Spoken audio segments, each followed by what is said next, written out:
May you find happiness and peace, and may your home stand the test of time. Hello guys, welcome back to my channel. My name is Mary. Today I'll be reacting to another video from Charlie Kirk. Today's video is titled "College Students Say Trump is a Liar." So Charlie Kirk brings the facts. So without further ado, let's get started. All right, who we got? How you doing, Charlie? Yeah, there we go. Yes, I love it. You guys hear me? Yes. Okay. All right. So obviously you watch. Can you give it to her?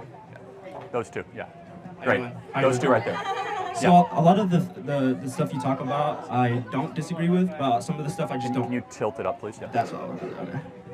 I also don't agree with, but for the political debate, so the majority of what Trump was, the statements he was saying were majority lies compared to Harris. And the reason, I researched it. I researched it up in allpolifact.com. So what do you think? Why do you think that like people should vote for Trump if the majority of stuff that comes out of his mouth is lies? Well, again, let's just take one for example. They were fact checking him with fake stuff last night, and so you can't trust PolitiFact. For example, they said nowhere in the country is late-term abortion legal. That's not true. In 9 states, late-term abortion is legal, right? And so they weren't even fact checking it correctly. And so Donald Trump might not be as precise on the facts as you and I would like. For example, he said the governor of West Virginia said you could deliver a baby, make the baby comfortable, and the baby. They call that a lie. He's the governor of Virginia, okay? West Virginia, Virginia. Is that a lie or is that just memory recall? I think it's just depending on how he says it. It comes off and sometimes it comes off the ways just way radical, too far out. But let's focus less on the rhetoric. When he was president, was he radical? Well, for example, like "Make America Great Again," that was a term that he took off from Adolf Hitler. Well, Hitler said "Make That America was a slogan. Great Again." No, he said "Make Germany Great Again." Okay, so you know Hitler also had a dog. So does everyone have a dog? You know, he got that. You know Hitler was a vegetarian. So are all vegetarians Nazis?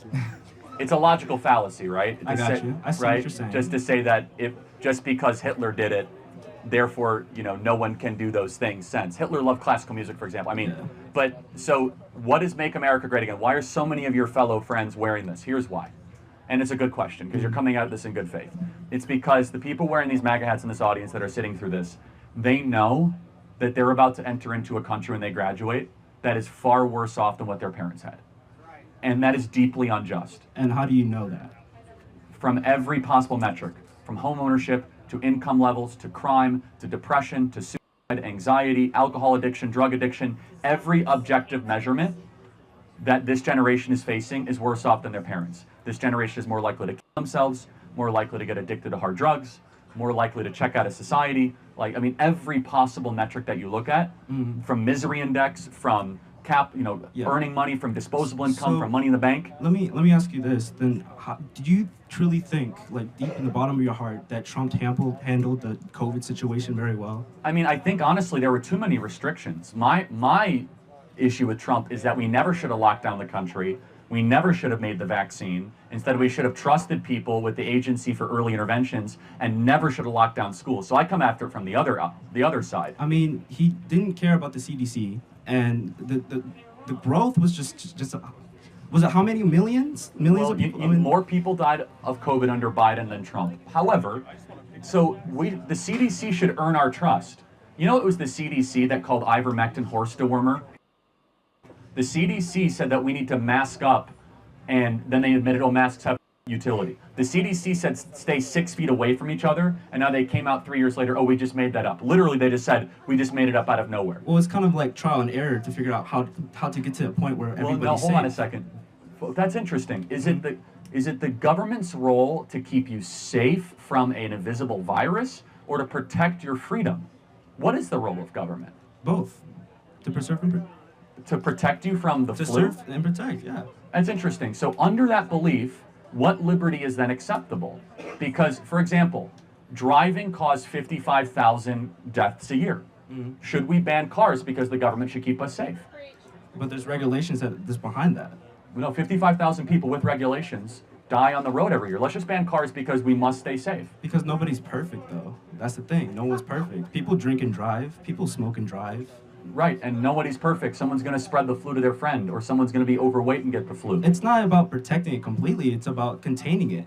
Well, but so that is a very typical and dangerous central planning desire that Why is we that? can contain an epidemiological disaster. Instead, the countries that did the best with COVID, like Sweden, had no lockdowns, had early interventions, and they had herd immunity. What we did was the worst thing. We shut down schools, and the CDC told us to shut down schools. We never should have. You guys probably missed your prom, homecoming, and you saw friends kill themselves because of these lockdowns. One of the greatest mistakes in American history.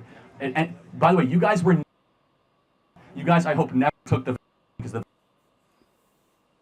and our government lied to us and committed human rights violations. I'm pretty sure Trump lied and pushed it off like it wasn't a big deal of COVID. Well, no. In fact, it's the opposite. He was the one that was pushing for 15 days to slow the spread, and he was the CDC allowed this. So you would have liked a stronger response to COVID. Explain that.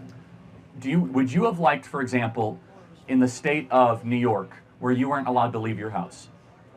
If it's protecting me and protecting other people, yeah, I would. So that we have a worldview difference. The government has no right to tell me that I can't leave Okay. my I home. see what you're saying on that point. That point I say it. Like the rights, yes. But Yeah. it's just for safety. It's precaution. Do you think the government ever might lie to you? Well, the government always lies to us. How do we know what's right then? It's like you said, it's Bingo. brainwash. You must use wisdom and prudence, and you must become a sovereign, informed citizen, and not trusting of the Anthony Fauci's of the world. Be able to come to your own conclusions using reason. Let me ask you this. Are you based off facts or opinions? Of course, facts. But more importantly than facts, wisdom. What is the difference? And I'm not putting you on the spot. This is important. What is the difference between wisdom and knowledge? So wisdom, knowledge is knowing, and wisdom is experience. Maybe. Yeah, again, it's not a pop quiz, Yeah. but it's very important. This is why colleges are such a problem right now. They're lacking of wisdom. Wisdom is the understanding of things that never change. Yeah. How that's do you what it get? was. It's okay. Yeah. Wisdom is you get from great books, experience, or being around very wise people. That's Yeah. why older people then have wisdom. So wisdom is what you use when a crisis unfolds. You don't use a bunch of facts you learned. Oh, well, the CDC says it's Instead, we must ask the deeper questions. Who should be protected first and foremost? We failed during COVID. During COVID, we said old people need to be protected. And children should be protected first and foremost. Since when did we have this idea that we should sacrifice the kids for the adults? Valid. Right? That's what we did. Secondly, we use wisdom to ask the question of what is the balance between liberty and safety? Should we close every business just to prevent the disease from being spread? Anthony Fauci said, quote, if just one life is spared, then it is all worth it. You know that's rubbish. It's insane. You cannot have a free society and not also have a lot of negative, unfortunate, and tragic events. You even admitted that earlier. But wisdom is how we determine that, we navigate those. And our leaders are lacking of wisdom. Why are they lacking wisdom, everybody? Because wisdom begins with the fear of the Lord. As America becomes less religious, we become less wise. I got you. That's good. All right, thank you, Charlie. Thank you, appreciate it. God bless you. Can I get a selfie with you? Yes, of course. Disagreements are welcome. Yes. I love the way Charlie educates, he educated this boy, and not only him, the entire public. And even me watching this video, sometimes the fact that you like someone or you support the person ideology does not mean everything the person do is right. The best friend I want to get is someone that can call me out, when I'm doing something wrong, not someone that will pet me or make me feel or massage my ego just to make me feel good about myself. And that is what Charlie is saying. Charlie said, yes, though he liked Donald Trump, but the idea of him, locking down America, asking everyone to go home,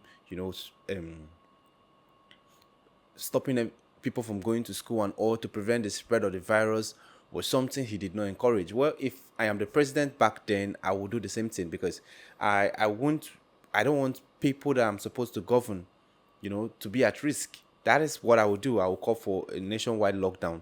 And I think that is what Donald Trump did. And, well, to me, I see nothing wrong in there. But Charlie felt like he's not supposed to kind of put the country on hold. He's supposed to find a way to manage the situation. And Charlie is the highest supporter of Donald Trump. For him to say this about Donald Trump shows that, yes, he might like Donald Trump ideology, but that does not mean he like everything he do, but he still feel like Donald Trump is the best candidate. And I love the way he educates these people, talking about, wisdom and knowledge. The more Americans become less religion, the less their wisdom, because I feel he's pushing this into a biblical, way. But anyway, this is beautiful. I really enjoyed this, and I learned a whole lot from this, and I feel like American can be great again, because American is one of the most greatest country on earth. So it can be great again. It all depends on the decision you all take by the end of the year.